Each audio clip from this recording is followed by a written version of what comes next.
आपल्या मुलाने प्रगती करावी, आपल्या मुलाने यशस्वी व्हावं किंवा आपल्या मुलाने या कॉम्पिटिटिव्ह युगामध्ये अग्रेसर राहावं असं प्रत्येक पालकाला, प्रत्येक पॅरेंट्सला वाटत असतं. परंतु ह्या वाटण्यामागे आपल्या अपेक्षांचं ओझं आपल्या मुलांवर आपण लादत नाही ना, या गोष्टीकडे मात्र आवर्जून लक्ष दिलं पाहिजे. तर नमस्कार, मी अनिता पांजा, clinical हिप्नोथेरपी, child council, parenting expert आणि NLP प्रॅक्टिशनर. आजचा विषय आपला असा आहे की तुम्हाला अंदाजा आलाच कुठल्या टॉपिकवर आज आपण बोलणार आहोत. तर नक्कीच आपला विषय असा आहे की आपल्या पाल्यांवर म्हणजेच आपल्या मुलांवर आपल्या अपेक्षांचं ओझं लादत तर नाही आहोत ना, किंवा ह्या अपेक्षा आपल्या मुलांवर कुठे ना कुठे ओझं तर नाही बनत आहेत ना, या गोष्टींकडे मात्र आपण आवर्जून लक्ष दिलं पाहिजे. तो आपण जाणून घेण्याआधी मात्र माझी एक रिक्वेस्ट आहे तुम्हा सर्वांना की माझ्या चॅनलवर तुम्ही जर सर्वप्रथम व्हिजिट देत असाल तर नक्कीच माझ्या ह्या चॅनलला सबस्क्राईब नावाच्या बटनावर क्लिक करा आणि बेल आयकॉन प्रेस करायला अजिबात विसरू नका, कारण तुम्हाला नवीन येणाऱ्या व्हिडिओचं नोटिफिकेशन तुम्हाला सर्वात आधी मिळावं हा त्यामागचा उद्देश आहे.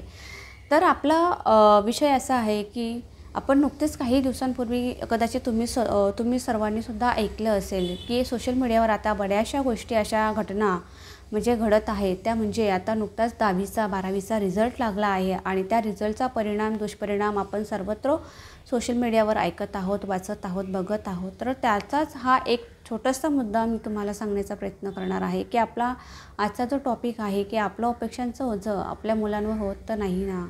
कारण तुम्हालासुद्धा आठवलं असेल तर नुकतेच काही दिवसांपूर्वी काही घटना घडली, ती म्हणजेच एका प्रतिष्ठित अशा प्राध्यापक माणसाने म्हणजे वडिलांनी आपल्या मुलीचा खून करण्याची काही दिवसांपूर्वी एक न्यूज सोशल मीडियावर आली होती. आणि ती न्यूज अशी होती की त्या मुलीला कमी मार्क्स मिळाले आणि त्या कमी मार्क्सच्या रागामध्ये त्या वडिलांनी म्हणजे बघा ना, आपण काय आपलं प्रतिनिधित्व काय आपण करत आहोत. एक प्रोफेसर किंवा प्राध्यापक म्हणून किंवा एक शिक्षक म्हणून आपलं जे काही प्रतिनिधित्व आपण देत असतो समाजाला घडवण्याचं किंवा त्याला कुठेतरी मार्गदर्शक म्हणून आपण कुठेतरी एक लाभलेलो असतो. परंतु हीच घटना, हीच गोष्ट आपल्या घरापासून सुद्धा आपल्याला लागू होत असते. जर आपलं एक समाजाशी आपलं काहीतरी एक निगडीत नातं असतं आणि आपलं एक प्रतिनिधित्व आपण तिथं घडत असतो किंवा करत असतो, तर त्यामागे सुद्धा एक आपलं दायित्व असतं, ते म्हणजे आपलं घर. आणि त्या घरामागे घर आणि आपलं मूल आणि आपलं पूर्ण परिवार.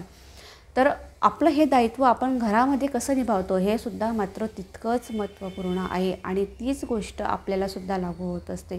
कारण त्या बापाने एक प्रोफेसर असून, एक प्राध्यापक असून, शिक्षणाचा त्याला परिपूर्ण ज्ञान असून सुद्धा या गोष्टी त्याच्याकडनं का घडल्या किंवा का झाल्या असेल, तर नक्कीच याचा सायकोलॉजिकल विचार केला तर नक्कीच आपण समजू शकतो की ह्या गोष्टी कुठल्या थराला म्हणजे व्हिज्युलाइज करा तुम्ही की ती घटना कशी झाली असेल. की त्या मुलीला त्या बापाने म्हणजे तिचा रिझल्ट ऐकल्यानंतर ती काही प्रतिक्रिया होती, त्या मुलीला त्याने मारझोड करून तिचं पूर्ण जीवन तिथं संपवलं, तिला तिथं खून करण्यात आलं आणि तिचा मृत्यू मात्र त्या घटनेनंतर झाला. तर ही खूप दुःखद घटना आहे. अशी कोणावरही असं वेळ काळ येऊ नये. परंतु याला विपरीत अशाही गोष्टी अशा असतात की मुलं सुद्धा ह्या टोकाच्या भूमिका घेत असतात. कुठे सुसाईड करणं असेल, कुठे काही गोष्टी टोकाच्या भूमिका ते म्हणजे उचलत असतात, टोकाचे पाऊल ते उचलत असतात. तर अशा काही घटना दिवसेंदिवस आपल्याला ऐकायला मिळत असतात आणि आपल्या समाजामध्ये घडताना आपल्याला दिसत आहेत. परंतु खरंच ह्या गोष्टीची वाटते, खरंच आपण पालक म्हणून खरंच या गोष्टीला किती गांभीर्याने बघतो किंवा खरंच या गोष्टी आपण अंमलात आणत आहोत का.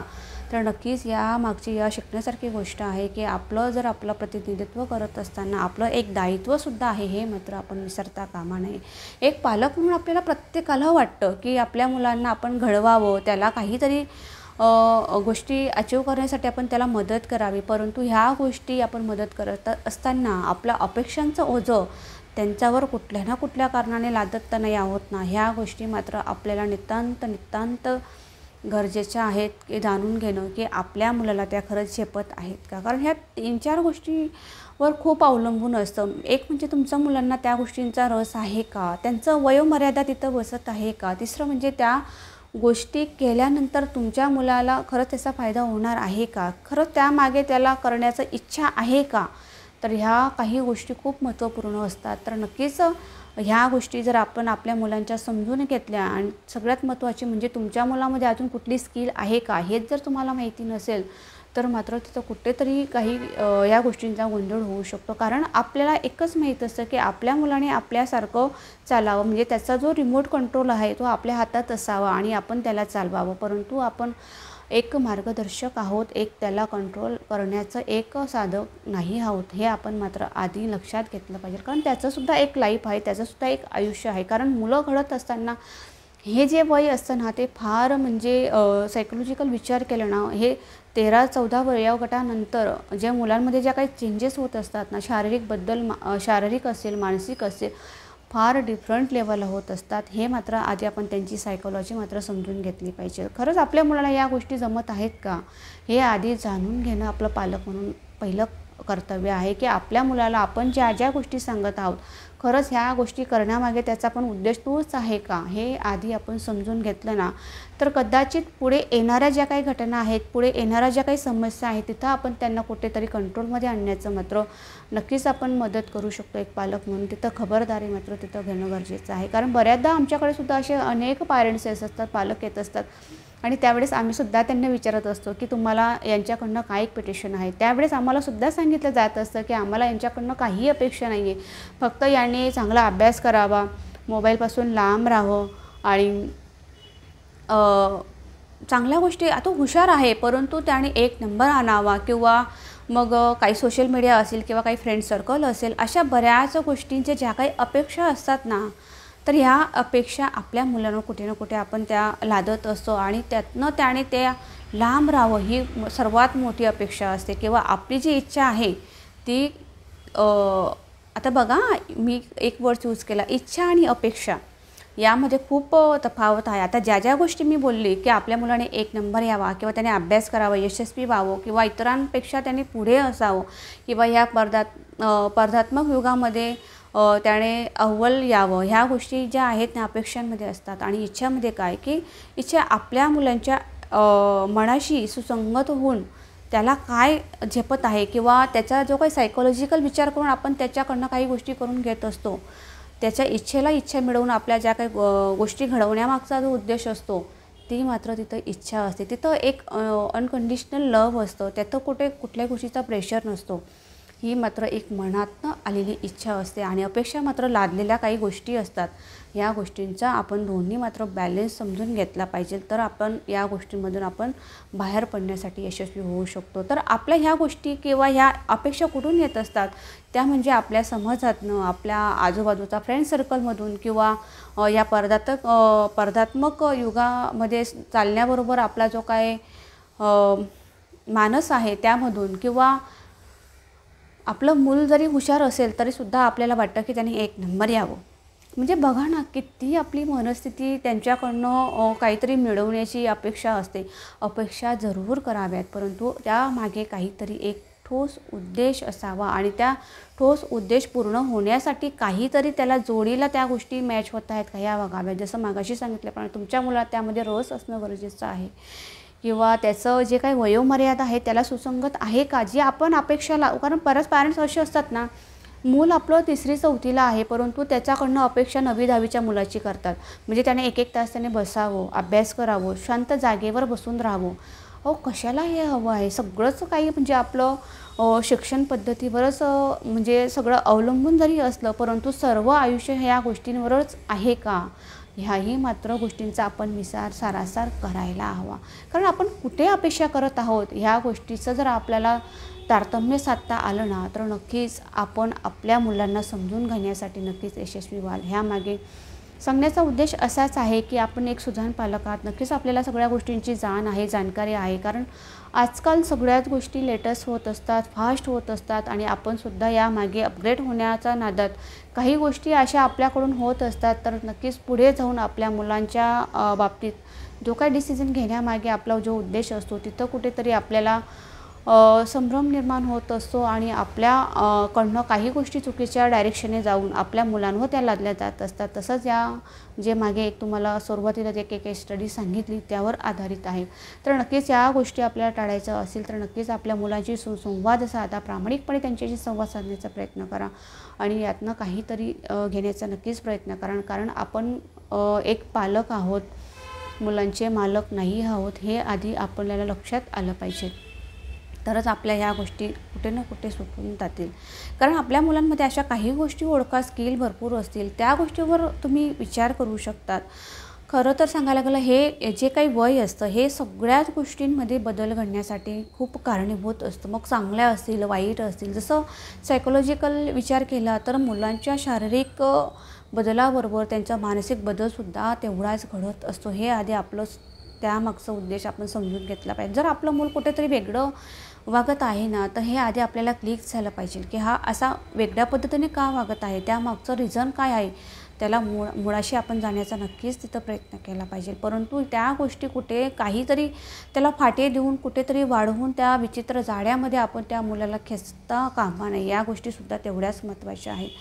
तर नक्कीच आपण काही त्यांच्या सायकोलॉजिकलनुसार किंवा त्यांच्या कंडिशननुसार आपण तिथं जर त्यांना घडवण्याचा प्रयत्न केला तर नक्कीच आपल्याला काही गोष्टी थांबवता येऊ शकतात. कुठेतरी आपल्या त्या गोष्टींमध्ये आपल्याला एक अपेक्षा न लादता तिथं कुठेतरी आपल्या मुलांच्या जीवनाला दिशा देण्याचा मार्ग आपल्याला नक्कीच मिळेल.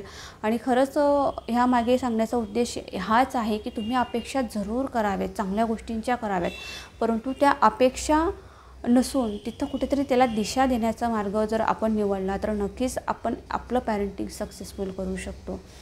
तर नक्कीच सांगण्याचा उद्देश हाच आहे. जर तुम्ही तुमच्या मुलांना घडवण्यामागे तुमचा उद्देश खूप चांगला, म्हणजे प्रत्येक पालकाचा चांगलाच असतो, त्यामागे कुठलाच वाईट म्हणजे पालक कुठलाच वाईट नसतो, परंतु कालांतराने काही या गोष्टी आपल्या समाजाशी रिलेटेड किंवा आपल्याला समाजाने घातलेल्या काही मार्ग म्हणजे काही नियम आहेत तिथं कुठेतरी हा अडथळा निर्माण करून आपल्या मुलांना ज्या काही गोष्टी आपण देऊ करत असतो तिथं कुठेतरी आपल्याला ह्या मागे पाडत असतात. तुम्ही त्या मुलांकडून अपेक्षा करा, सगळ्या काही गोष्टी देण्याचा प्रयत्न करा, परंतु त्यांच्या देण्यामध्ये त्यांच्या देण्यामागचं कारण म्हणजे त्यांना देणाऱ्या जे काही जीवनमूल्य आहेत ते मात्र आवर्जून द्या. त्यांना मूल्य शिक्षण द्या, त्यांच्या स्किलवर तुम्ही काम करू शकतात. अशा अनेक गोष्टी ऑप्शनमधून तुम्ही ठेवा की एक तुम्हाला वाटत असेल की तुमच्या मुलाने डॉक्टर व्हावं किंवा त्याने काहीतरी मोठ्या पदावर त्याने नोकरी करावी, परंतु काही त्याची जर काही कारणाने जर तिथं कुठे त्याचं ती कॅपॅसिटी जर त्याला साधता येत नसेल, कुठे कमकुवत तो पडत असेल तर नक्की तुमच्याकडून काही त्याला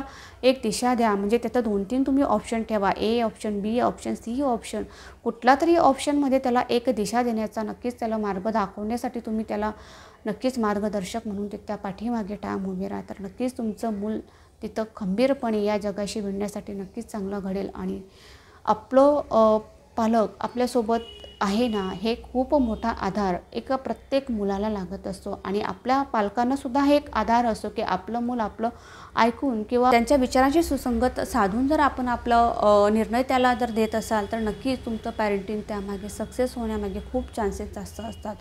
तर नक्कीच काही गोष्टी अशा असतात की आपल्या विचारांची सुसंगत आणि त्यांच्या विचाराची सुसंगत जर आपल्याला साधता आली तर नक्कीच आपल्याला काही गोष्टी टाळता येतील ज्या आपल्या मुलांच्या आयुष्यात किंवा आपल्या आयुष्यात घडू नयेत असं जर वाटत असेल, त्यांचं नुकसान होऊ नये असं वाटत असेल तर नक्कीच तुम्ही त्यांना देताना त्यांना जे काही देत असाल तर त्यांच्या जीवनाशी सुसंगत होणाऱ्या त्यांना जीवनमूल्य देण्याचा नक्कीच प्रयत्न करा.